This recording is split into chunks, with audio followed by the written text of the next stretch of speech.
Okay, let's get started. Good morning, everyone, ladies and gentlemen. I hope everyone's having a great show so far. Welcome to today's session, which promises to be really engaging. I'm confident that you'll all walk away with something to think about and something to talk about, because that's really the idea, is to stimulate a conversation in the broader industry. It's not just about what we talk about on stage, but to take it forward and develop these ideas afterwards. The task of this morning's panel is to cast the way forward for natural diamonds. And it's a very interesting way to frame the conversation, because we have a tendency in the diamond industry to focus on the challenges. You know, it's almost to a point of obsession. You know, what are the challenges facing the industry and how do we deal with those? And perhaps we get stuck in trying to understand those challenges without taking the next step necessarily, which is really the bottom line, is to sell more diamonds. How do we move forward and sell more natural diamonds? But there's no shortage of challenges that we're facing, no shortages of challenges affecting change in the diamond market. It's really a period of unprecedented change, I think.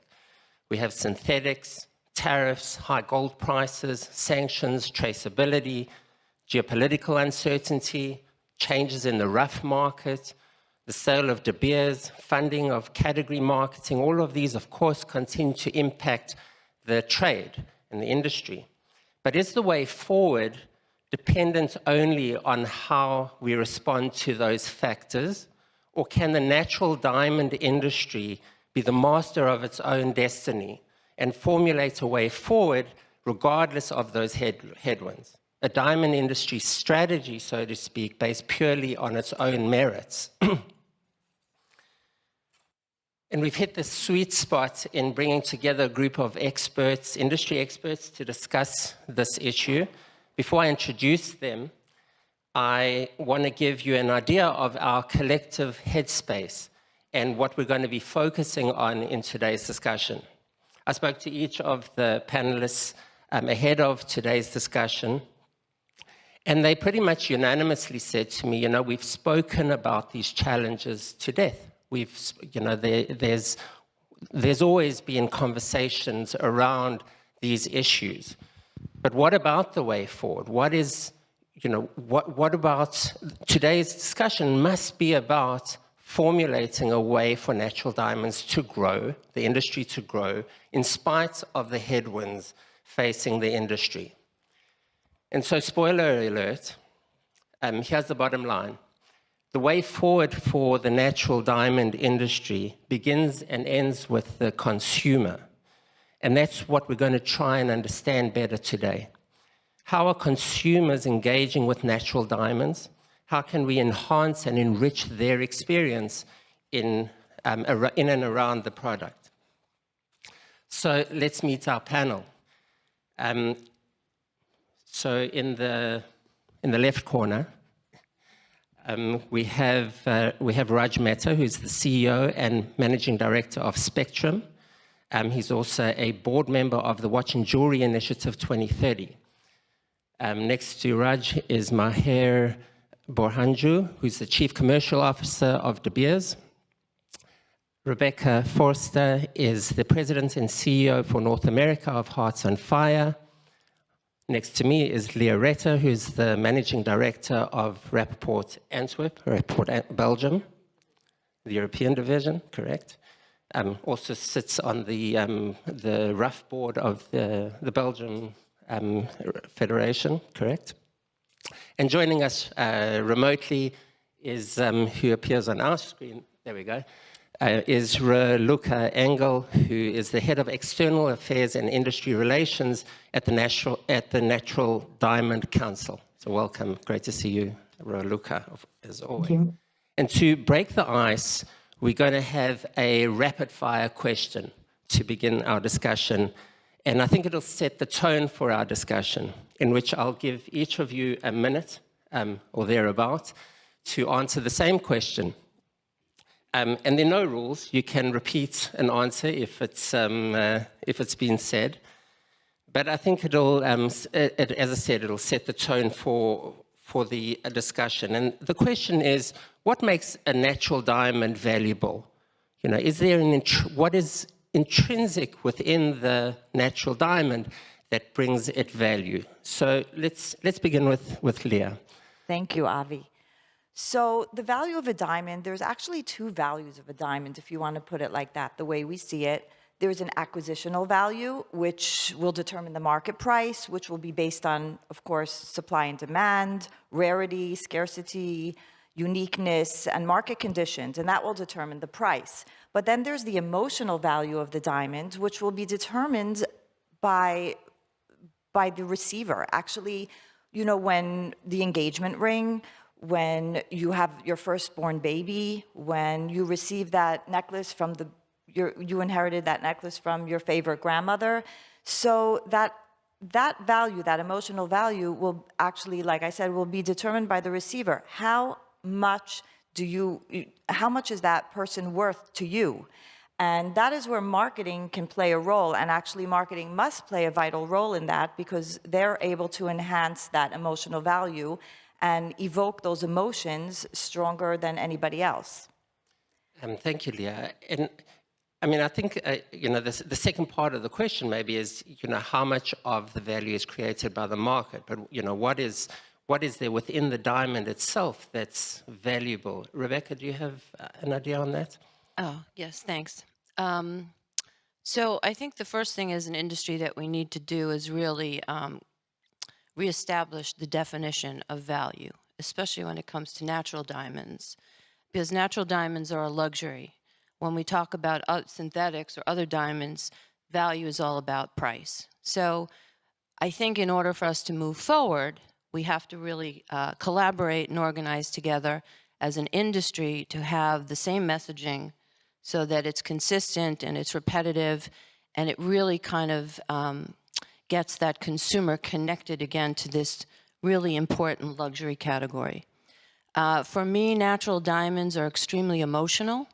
I'm a natural diamond girl all the way. I've, you know, worked for 2 mining companies all the way through retail, and it's an incredible product. It carries so much inherent feelings, story. Every diamond has its own story, and the value comes actually from creating that feeling and getting the consumer to connect to that.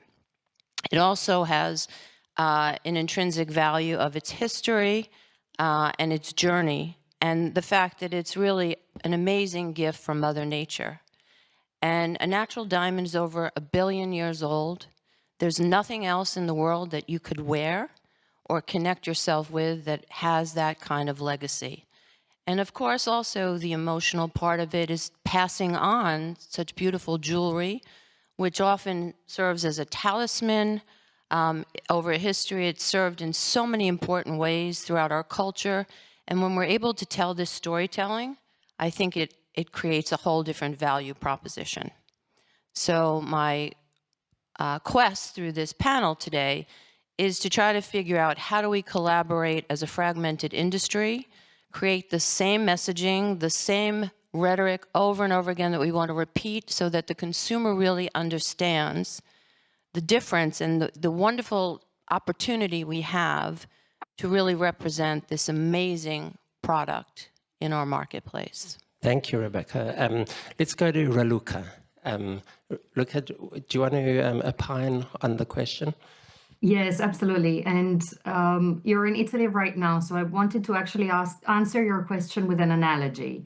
For me, diamonds and Michelangelo actually share the same fundamental dynamic. They both have really intrinsic value, but their global value, cultural meaning were actually shaped by influential actors that helped them grow, promote, protect, and elevate them. For Michelangelo, it was the Medici family and his placement within the whole Renaissance movement. For diamonds, it was very much the Maharajas that promoted the beautiful Golconda diamonds. It was the Cardinal Mazarin of France that brought them to the French crown jewels and the attention of Europe. De Beers and 20th century marketing, of course, that brought diamonds to cultural movement. and ask at the Natural Diamond Council right now, and all of you there in the audience.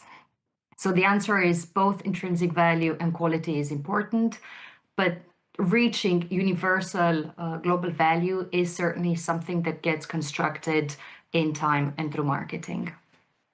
Thank you. Mahiar? I feel like we're kind of like building on top of each other's stories and trying to add on to each other's comments about this, which is wonderful, yeah. You know, I'll give you two examples, because I do agree that it has an emotional value and an enduring value, and it's something that will last a lifetime, for my lifetime, the next generation, and generations to come. But also the communities that it helps support. Almost 20 years ago when I joined the industry and I went to South Africa, I saw what De Beers actually does with the money that it receives from the diamond industry. And I've seen the change and transformation in countries like Botswana, Namibia, parts of Canada where De Beers is at, and also in South Africa. It's humbling. It's respectful. The communities that are actually receiving the help and support that they need, building roads, hospitals, and free education. Things that in the United States and perhaps parts of Europe, you don't get to have the pleasure of having. You can have in those communities, and that to me is humbling. The second part of it is that emotional connection. I was explaining today about my wedding band. It has 8 stones, light yellow to dark yellow, desert diamonds. But I've had this for 15 years. And it reminds me that love is never the same. It's always changing. It's always evolving because of the change of the colors of the stones that are in my ring. That emotional connection that I have to this ring, to me, is so much more than anything else.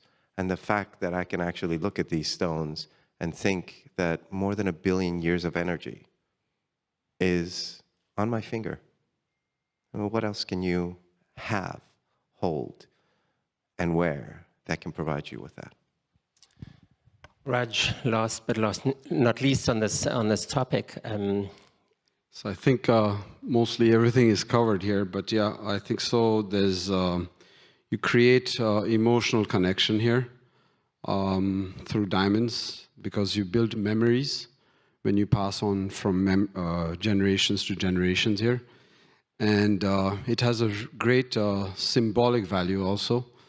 It's not the value from the point of investment or anything, but it has a value of experience and the memories that you build around it.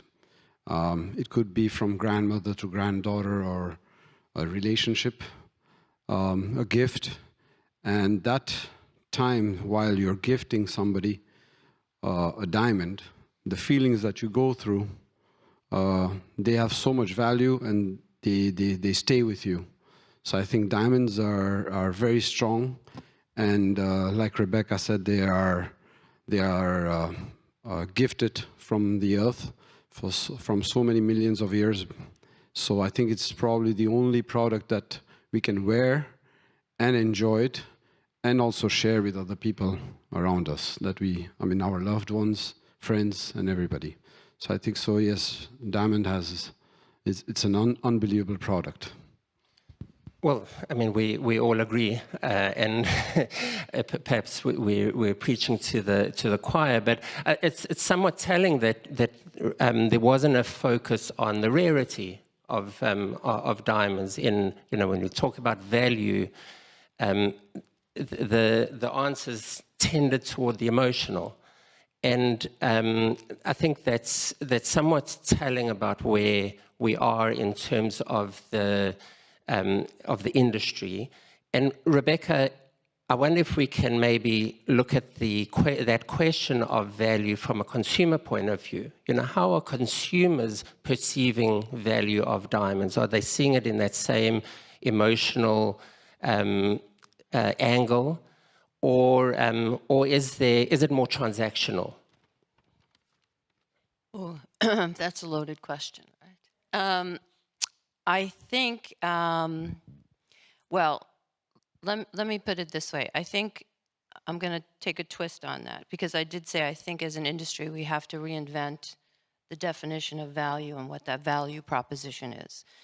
I think for a consumer, when they're going to invest in a natural diamond, I don't mean from a money standpoint, but choosing it, taking the time to decide what they're going to buy, the experience is so important to create that value, because it's a 360-degree experience. We're selling a luxury product, and it has to feel that way to them from the beginning. So I think when you create that for them, that's perceived value. I think the storytelling behind it is perceived value.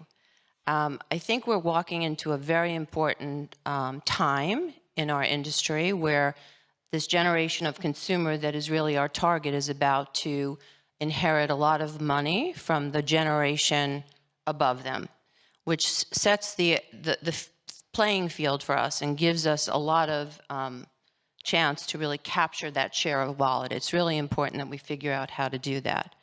I think value is experiential mostly for them, and when they fall in love with a product and a design, it becomes, you know, that's the value.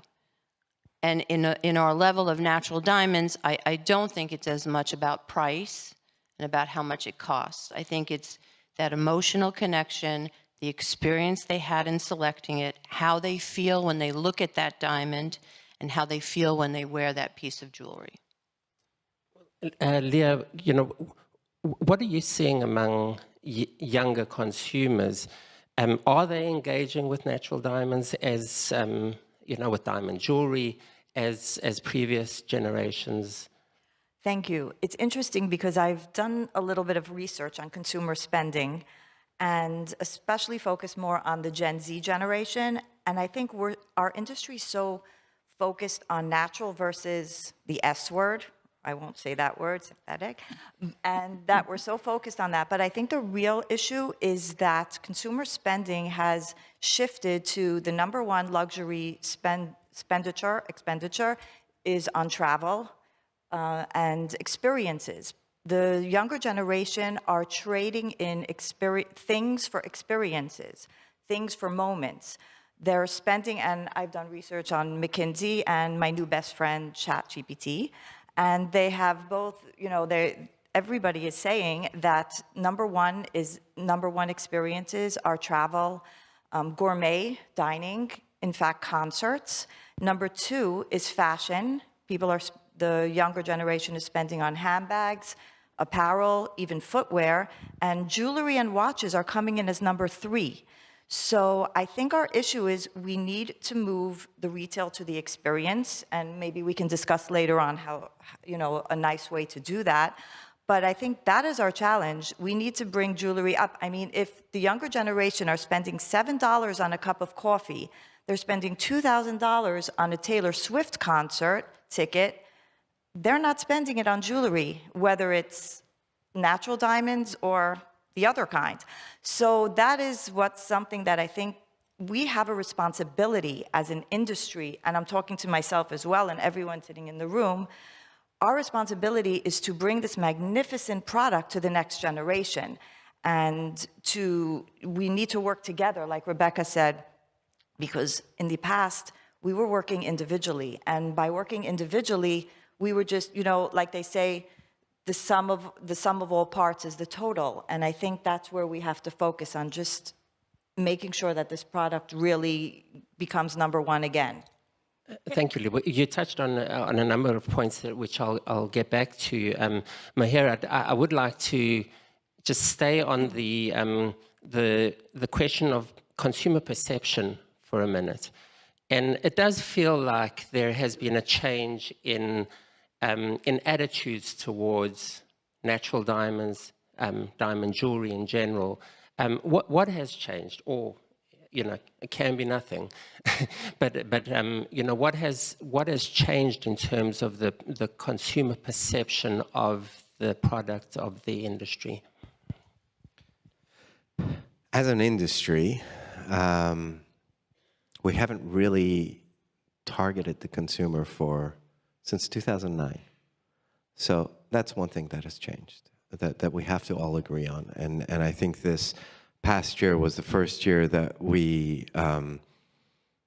actually started marketing consumers in a bigger way than we had before with Desert Diamonds and things that we did in India around the besties, the second piercing, and things like that. So what has changed is we hadn't actually really touched on a generation almost of consumers who need to know about diamonds and understand what diamonds actually provide for the communities that they're in and for themselves as individuals. And we have to recognize that we compete with travel, we compete with technology, we compete with other luxury products. So our job is to be able to really tell that natural diamond story in a different experience and a different way than it's ever been done before in retail stores, and really be able to capture the hearts and mind of a consumer, because that is the way that you can actually get them excited and intrigued and interested about diamonds in a way that they would almost want to go talk to other people about natural diamonds again.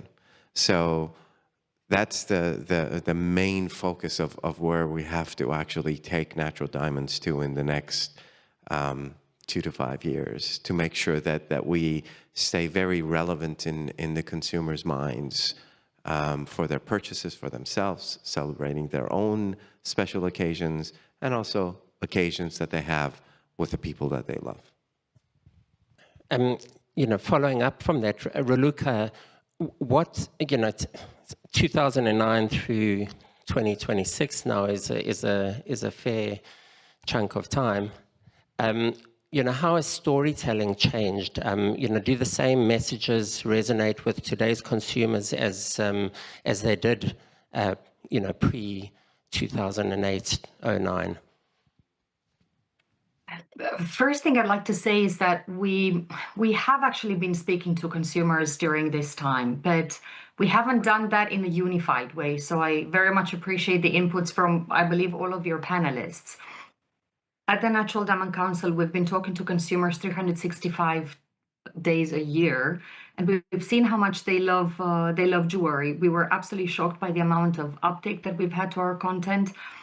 I would say in our heights, when we benefited from the highest volume of funding, we had 100 million unique visitors to our platforms, to our website. That's an incredible result, and creating these connections between consumers and diamonds are profoundly important. We need to do that consistently and continuously. We have to do it by doing it together. What Leah mentioned, from press, influencers, brands, retailers, designers, everyone has to certainly speak the same voice. The message is not, I would say the message has not changed, but rather the perspective of it and how you, I would say, culturally adapt the pieces of content and the messages. You see, consumers are now very much in a digital world. At the NDC, we're targeting Zillennials, so that's millennials and Gen Z. That's between 18, 35, or 40-year-olds. And they consume on average 9.5 hours a day on various media platforms, out of which between 4 to 5 hours on their smartphones. So any type of content and storytelling that we put out there and that we create has to adapt to those channels. You have to be where the conversation is taking place and to listen to how consumers are right now connecting and sharing their love for jewelry.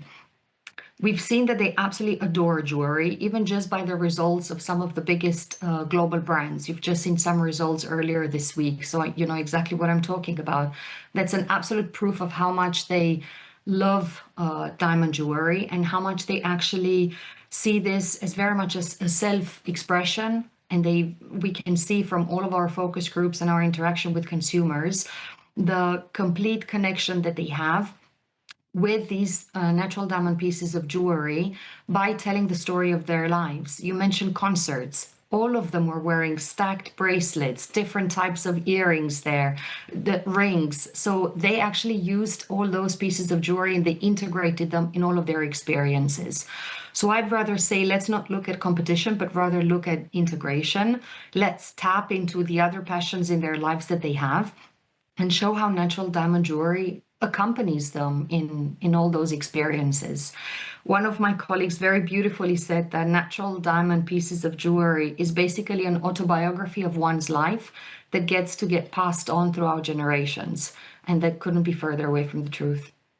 Can I just add something to what Raluca said, because I think she made a very interesting point that you've made as well for the past couple of days, and you did. Yes, we have marketed the consumer, but we've done it in an extremely fragmented way. And we've actually confused the consumer. So we have to be realistic about where we failed. And we have failed there.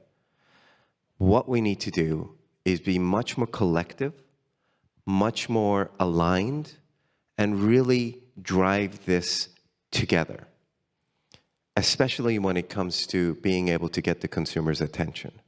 As Raluca kindly mentioned, they're on social media on a regular basis. They're going through everything. I challenge anyone to go out there and see how much they've actually looked at diamond jewelry, other than one person who actually got engaged this past year. That made more marketing noise for the natural diamond industry than anything else. And who was that? Taylor Swift. Taylor Swift, Thank the you. Super Bowl. Taylor Swift, yes. The Exactly. Super Bowl of the diamond industry. And that had nothing to do with us, right? So this should actually ring alarm bells in our minds and really push us to actually pay attention, because that can create such a great transition of what we should be doing to really transform this industry. And we are still having this conversation of how do we do it. We have to be collective. We have to take those opportunities and make sure that it is really drives the industry into a different place and different position. So that coming together is so important, and I agree with you so much and with Raluca that we need to really come together to do this right. I do have a pushback on the collective effort, because I think there's also something to be said about a diversity in messaging and marketing, and there's a question on what that messaging is and if it really does resonate with the consumer. But I would like to get back to that further in the discussion. Rebecca, you had something to add? Yeah, I mean, I think what we're trying to say is we have to stop talking to ourselves. We really do a great job of doing that. And just to spend a couple of minutes on some thoughts about what we could do, I think every brand in the industry, and certainly Hearts on Fire, and it's not a plug for Hearts on Fire, Great brand. we look at, it's our obligation as a brand to educate the network around us, which starts internally, right? It starts with educating the retailer and their sales associates in the store. Because again, this 360-degree experience, we could do the most amazing websites, we can talk to ourselves, but if you go into that retail store and it's not an experience that you're expecting from everything else that you've researched and learned about, it's gonna kill it. It's just not gonna happen. So that retail sales associate has to have the same passion that we have. They have to look at a diamond and see that it has a soul, that it has, legacy, it has a story. And yes, the community piece is important. We focused a lot on that, but that's just one piece, because not everybody relates to that, unfortunately. I wish the world was a better place. So we do master classes in store with the sales associates and VIP clients, where they get to learn about the journey of the diamond and experience themselves. So this is really critical.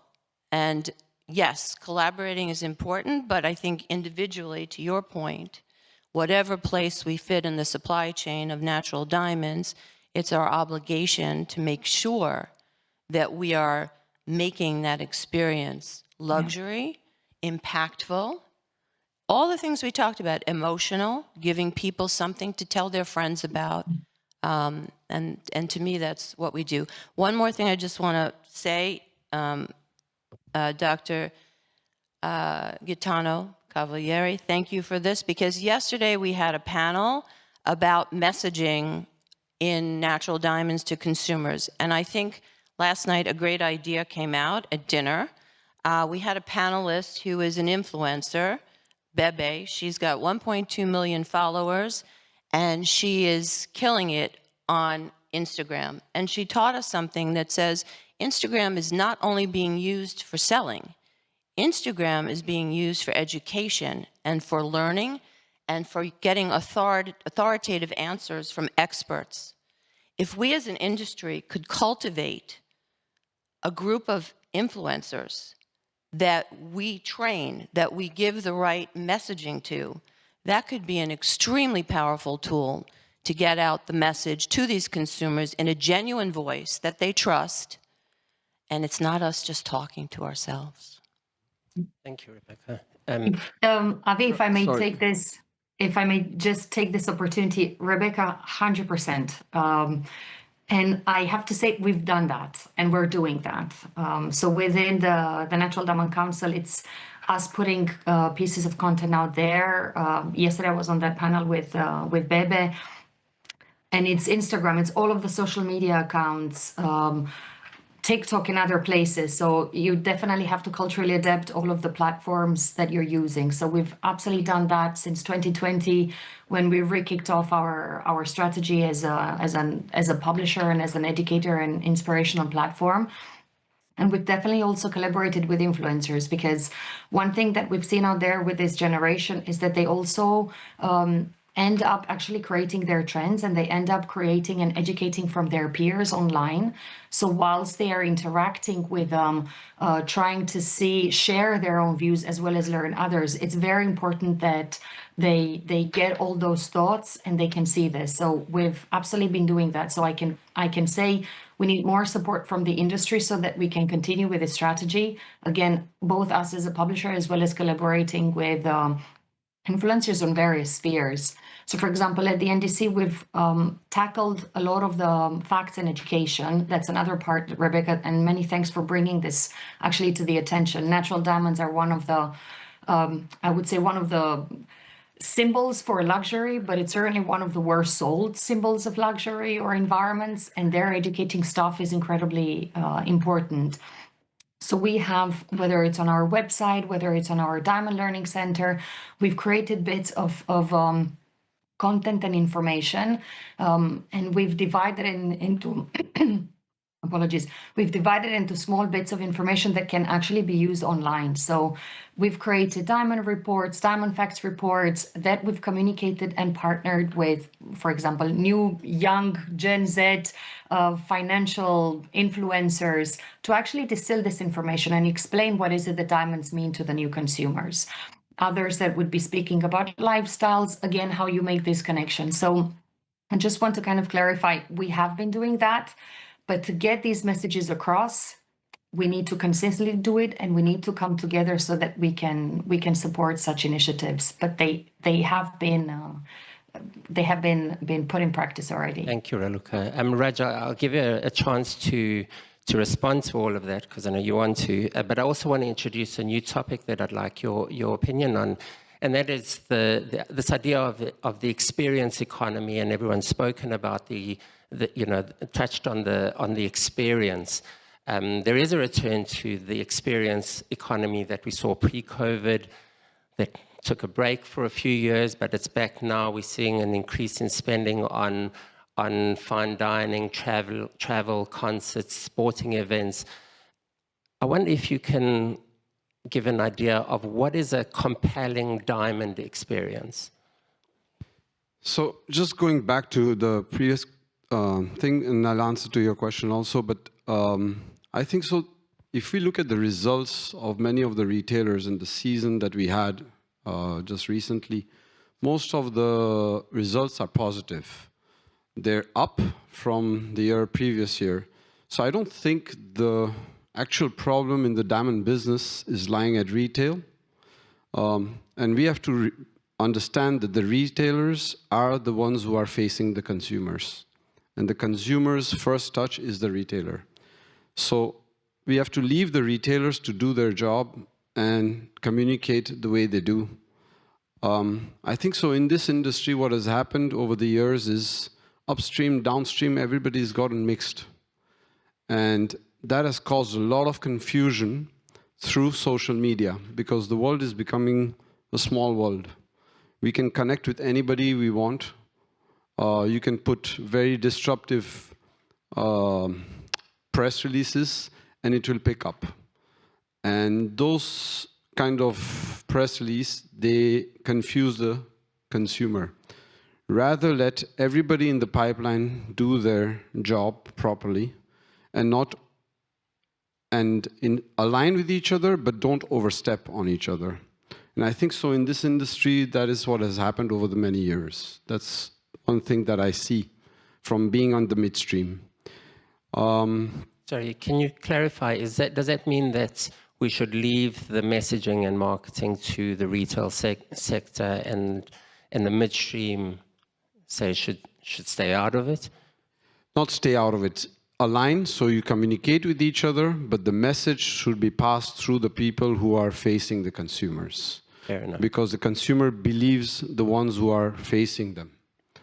And the consumer will follow if you give them the right advice, if you give them the real, open, transparent communication. Here, what is happening is we see a lot of confusion. And I see it in the midstream. Today, the diamond business is a very resilient industry because going through all the challenges that you named in the open remark, it's not easy, but it's a resilient industry, but people have to defend themselves. So that's one side. But on the other hand, it's the retailers who do there and the brands who do the communication to the consumers, and they understand firsthand what they need, what they want, or they can set trends. Right. So, well, I think that's where perhaps the industry has fallen short in that the messaging that is taken, that is being transmitted at the retail level. And I think it again sort of, going back to my additional question to you, Raj, about the diamond experience, what does that look like? What is a compelling diamond experience? Is it just about the buying experience? Does it transmit, beyond that? So I see today's generations, they want to also have a pat on their back. So individuality is very important. They must feel very, very good about what they buy. They must feel trusted, and they want to trust in you also. So it's very, very important that you link the relationship with the consumer. And for example, when in the luxury travel industry, for example, you said there's a lot of wealthy people who do bespoke travel. So there could be bespoke jewelry, there could be individual designs, there can be designs that are made to represent that person. And that is very important for today's generation, as we see. When they buy their watches, they buy their jewelry, how they dress up, their bags, everything represents them at the end of the day. And they want to feel good. So we really need to find out that point, what makes them feel great about what they do. And at the same time, they don't feel that they've been robbed or they've been given false information. So communication, the experience, the truth behind the product, everything has to be properly put together and communicated to them. Leah? Yes, thank you. I really love this panel because so much of what everybody is saying makes so much sense to what I'm thinking. So basically, yes, Raj, we are actually in the me generation. I mean, this is the generation where selfies were invented. I mean, in our parents' generations, did people think of taking pictures of themselves? It's all about me. But saying that, I really would love to bring up in the point of experience about something that Mahiar touched on in his first opening remark about value. It is so humbling what you mentioned the word humbling about going back to the villages to see where the diamond came from. And I think when you take if you want to really put the product to the experience, the Gen Z generation, they want to feel good about the product. And it is very important that they are willing, in the past, I don't know if we believed it, but the numbers are showing it, they will spend more for something that is socially responsible and ethically sourced. And when I just give you, and I'm not pushing the Rapaport group at all, but the Rapaport group has an offshoot of a company called Empower Africa, where we do trade missions. We take Gen Z to Sierra Leone, and we actually took with us once Maksud from Tracks NYC, and he did an incredible video about it, and we're able to bring the product to the experience, where the Gen Z did experience where the diamond came from, and you see thousands and thousands of people, our communities are being built, and that just makes the customer and consumer feel very good about the product and understand the product. So I think that is one way about how we can bring the product and make us really aware of where it comes from.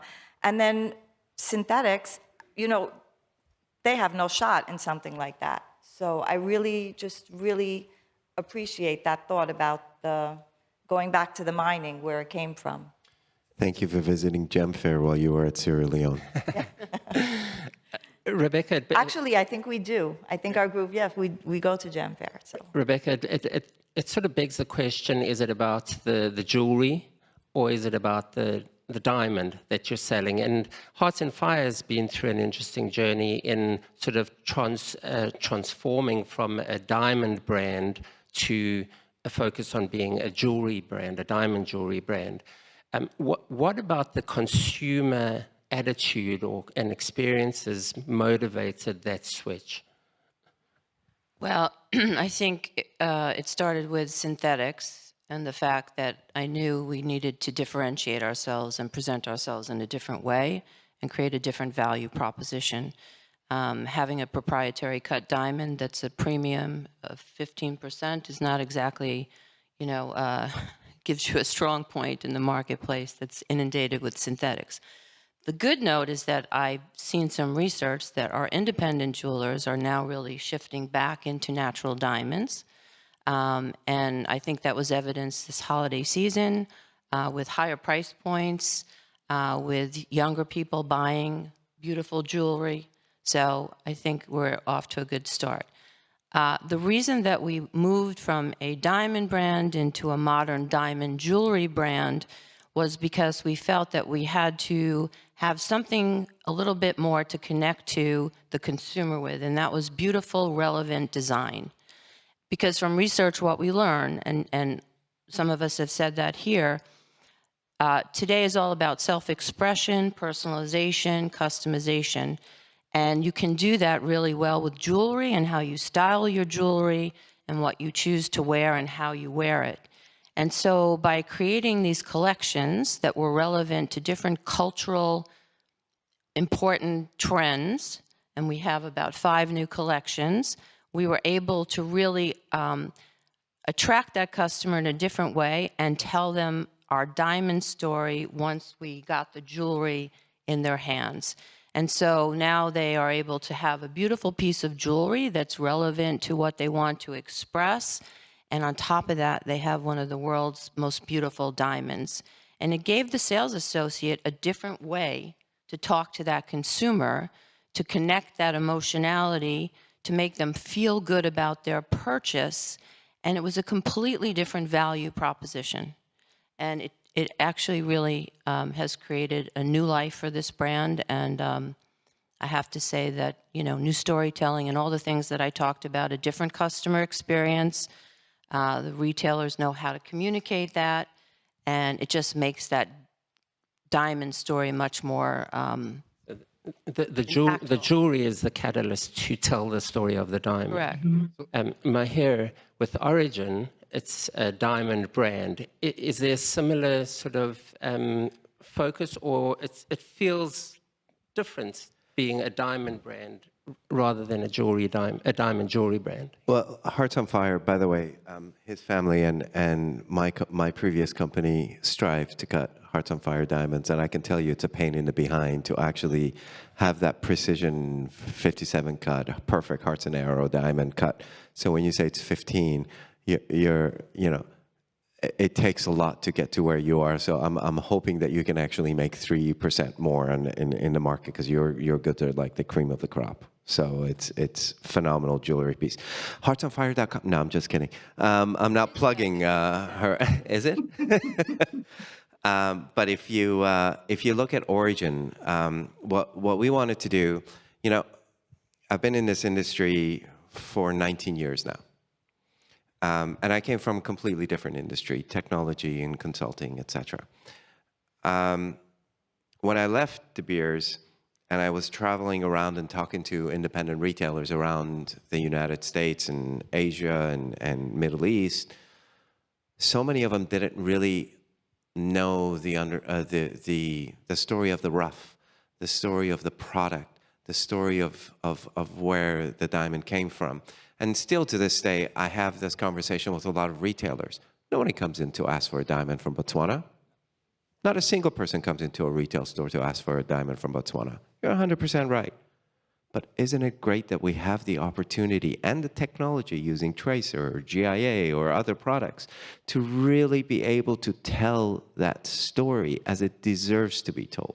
Not through us, not through just a salesperson, but an actual person who actually comes from that country. So we've decided that to create Origin as a diamond brand, we're going to create a digital experience, a physical and a digital experience, where you have the physical product there, you can actually see it, and a digital experience that goes with that diamond that allows you to allows the people from the communities where these diamonds to come from to tell the story of their diamond and why it's important to them. So now you have an emotional connection to the product and intellectual communications around the product, the rarity of the diamond and how rare that diamond really is, and the uniqueness of the birthmarks of each of the diamonds, and really the fact that a diamond on average is 1.3 billion years old, some 2.3, some 1.8, billion with a B, right? Mm-hmm. Pre-dinosaur, pre a whole bunch of other things on Earth happening, that these diamonds were created under the Earth's mantle by pure chance. How rare is that, and how beautiful is that of a story that you should be telling the consumers? We were having this conversation with an independent retailer who actually I saw here. He said, well, what if I need a special diamond for a consumer that, a 7-carat oval shape? I said, well, it's probably going to take us somewhere between 6 months to about a year to try and be able to find the right rough to polish the diamond. And he said, 1 year? I said, well, that Patek Philippe that's on your hand, how many years do people have to wait to get that watch made of stainless steel on your hand? And it clicked. Oh my goodness. This is a luxury product. This is something that I can actually tell a consumer that they have to wait for to be able to get. And these are, I think, the transformations that are happening and need to happen and need to continue to be messaged, so that people really understand, it's not that simple to find a 20-carat rough that will yield a 7-carat polish that will be the perfect stone for your consumer. Right. Raj, I mean, how does that translate to the trade? And what are your expectations from retailers? In that question of, are we selling jewelry or diamonds? What you just said, to answer your question, what you just said, it's not that simple to get a 7-carat out of a 20-carat rough. It's actually true, it's not simple. But the trade makes it look simple. The trade makes it look like as if somebody orders some diamonds, they'll actually jump and say, oh, I can give it to you tomorrow, I can do it the day after. But that's not actually the truth. It takes a lot of time to source the rough, to manufacture, to prepare, do the quality control, get the exact cutting standards, everything put in place, and then try and sell the stone. So this is not a simple job. So I think the trade is not communicating properly. So that's another issue. But on the side of, sorry, what was the question, the last question, sorry? What are your expectations from the trade in how retailers sell? So as far as the origin, so on the expectations from the retailers, so when we speak about origin and all that, I think the retailers are just preparing and to understand where we source our diamonds from, our rough diamonds from. It's not about actually giving the consumer that this stone has come out of Botswana or it has come out of South Africa or from Canada or anywhere. It's more just to be prepared and to more understand at the manufacturing level that the stones are well sourced, it has gone through the right pipeline, to the ethical and responsible pipeline, and the stone has been manufactured in the right environment.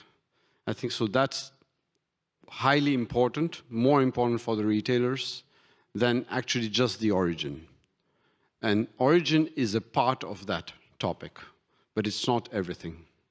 Thank you for that, Rebecca. I just want to say something. So everything that everybody's saying here is completely valid and for us very rich, and we feel, you know, really good about it. I mean, having worked for 2 mining companies and been at the mines and bringing retail, I mean, I know what that emotion can create. I think the issue is that for whatever reason, no matter what we're all trying to do, in my opinion, it's not really coming home when it comes to the consumer. It's a complicated message. This is our issue. There's so many facets to this thing. There's an emotional, there's the origin, there's the community. How do we figure out how in little time, right? Because you have to capture the imagination of that consumer. You have to convince them. To me, this is the challenge. What are the 5 bullet points that we could craft together as a consistent story that's really going to make that consumer look at this product category and say, I want to be a part of this. This is for someone like me. This is going to enhance my life. It's going to make me feel better. I'm going to feel good about my purchase. And it's not that anything that we're saying is wrong. It's how we say it and how we communicate it properly. Because there's a lot of information here, guys. And people don't have the mindset anymore for a lot of information. There has to be that initial connection. And that's what I struggle with. And I'm hopeful that maybe from this panel, we can have further strategic discussion and figure out what are those catchphrases, what are those things. Because once you get them, then we have so much support information to give them about the beautiful new origin story, about what you're talking about. Yes, it's an amazing thing. It validates the value of what you're buying and why it costs so much, the whole journey. But we still haven't figured that out. And so that's what we have to come together. Thank you. I think that instead of us looking at ourselves, and I'm gonna ask this of Raluca from the Natural Diamond Council, I think we must really focus on the Gen Z generation. And we must see what they want and what interests them and what reaches and touches them, not what reaches and touches us anymore. We need to give it over, and I'm going to put that on your head. So, thank you. I really appreciate that. If I may, Raluca, if I may add to that, because my follow-on question is an observation that there seems to be a very strong emphasis on provenance and origin and the ethical side of our story that the industry has to tell, which is of course important. But are we overplaying that hand? Does that resonate with today's consumer, with the younger consumer, in the way that we say it does? And is it really an effective marketing tool? Avi, I would say that's an add-on. That's not what is going to get them in. And for consumers and in general to actually answer some of the points that Rebecca made of how is it that we get this message to them. We need to do that for a very long time, even before they decide to purchase. Creating this connection, the aspirational, I would say, connection for natural diamonds for them needs to come long before a purchase is done, so that at that moment, they will already know the choices that they're making. And what we've seen, and Leah, what gets them hooked is pretty much how is it that they can express themselves. The trends, the design, the diversity, and these trends 15 years ago, they would come from the trendsetters, right? So that would get instilled before the digital age, that would get instilled from, I would say, the brands that would be pushing specific types of jewelry or models that would get pushed down through print. It's a very different cycle of trends, whilst right now, with the empowerment that the digital world has brought this generation, is them completely decomposing trends, transcending genders, and recreating their own design. So they end up showing us some of the trends, elements of design that they like and how they want to express themselves.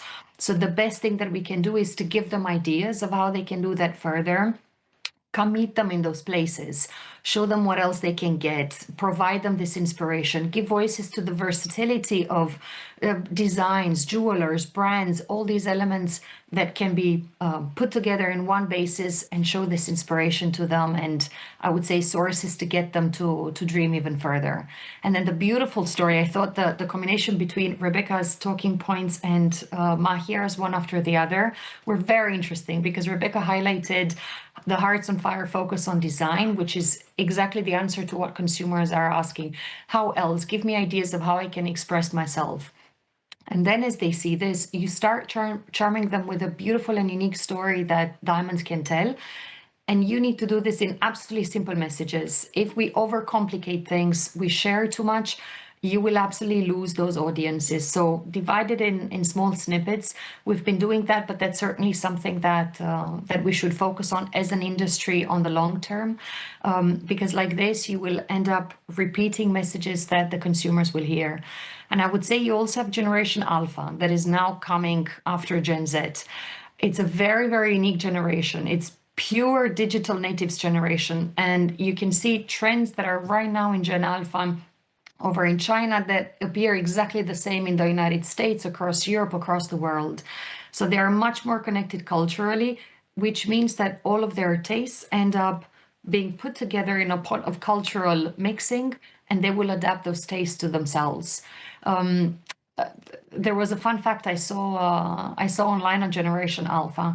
Is the first generation to actually be called using an initial from the Greek alphabet. Until now, all the generations were defined by using letters from the Latin alphabet.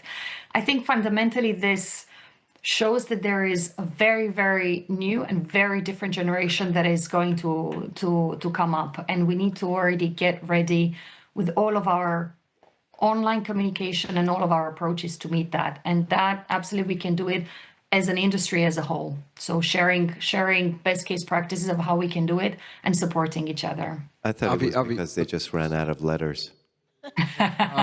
No. Yeah. So I have one point to say here on what Raluca said. I think so the generations of today, they also want to be part of the history. And tradition with innovation works very well together also. So they want to be part of the tradition, but with new way of communication, with new ideas on the design. Origin is a new idea also. So traditions can be, like a lot of brands are relaunching their designs of 1970s and 80s. There's a reason to it, because the consumers want to be part of the history of those brands, of those retailers. And that works out also. That's another way of making them inclusive in the journey of those retailers and brands. And that works out also very well, actually. Can I just add one thing? I know we need to close, because I know you're looking at me. The next one is at 11:34, I was told. So, but I have 1 minute. I just want to say one thing.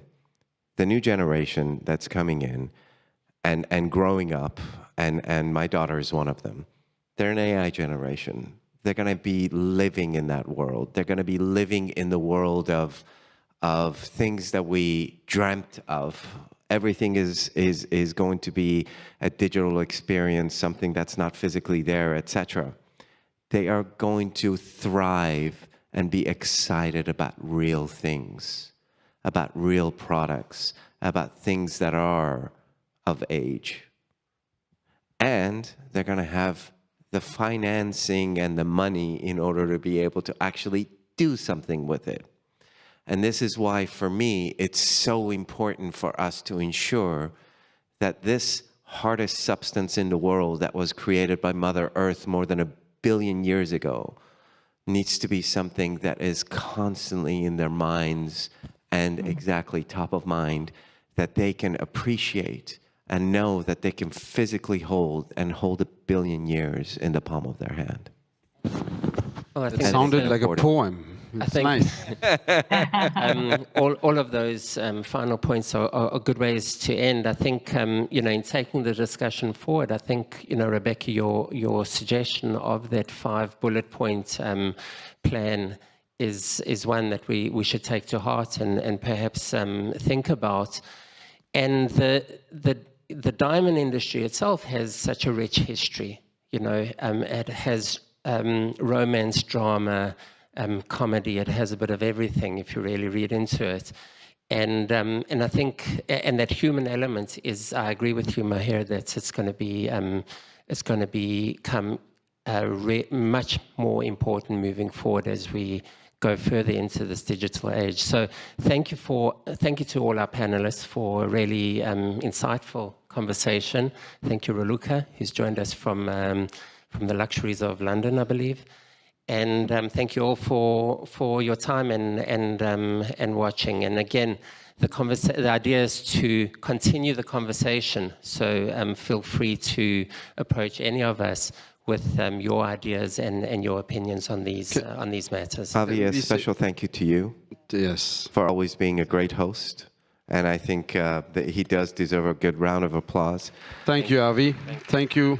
And Dr. Cavallari. Thank you. Yeah. Absolutely. The man who makes all of this happen, whom we're very much appreciative of his support and his passion for the industry overall.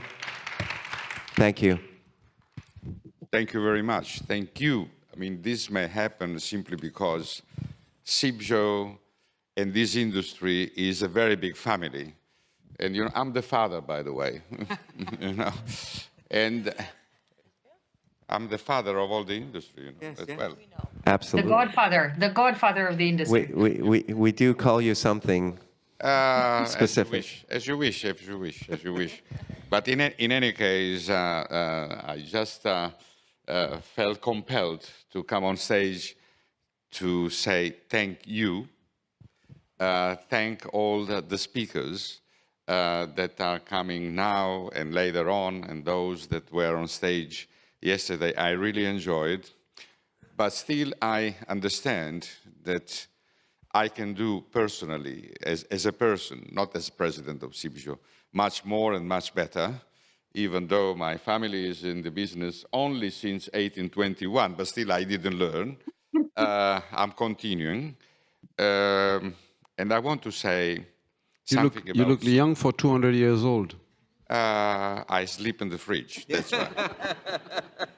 But I want to say that as president of Cibjo, we are doing everything we can, and we are really effectively, consistently doing with the education for the industry, for the people, for the consumers.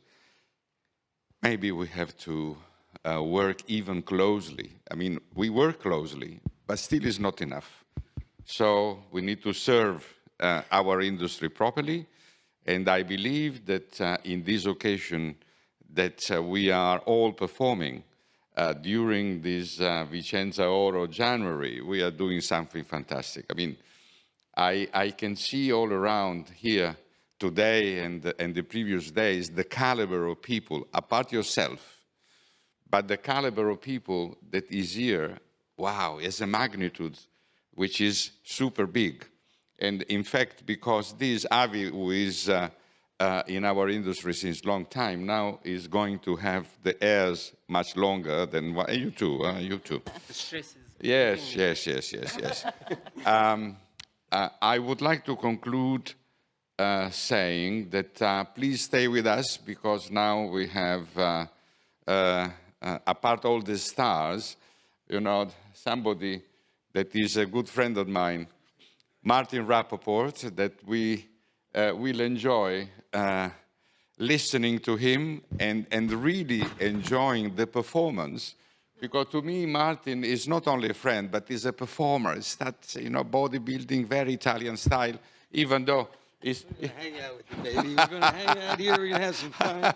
It's so cool. I love the dude. Thank you very much. Man. So stay with us. Thank you very much. Thank you, everybody. Thank you Good very stuff. much. Good stuff, man.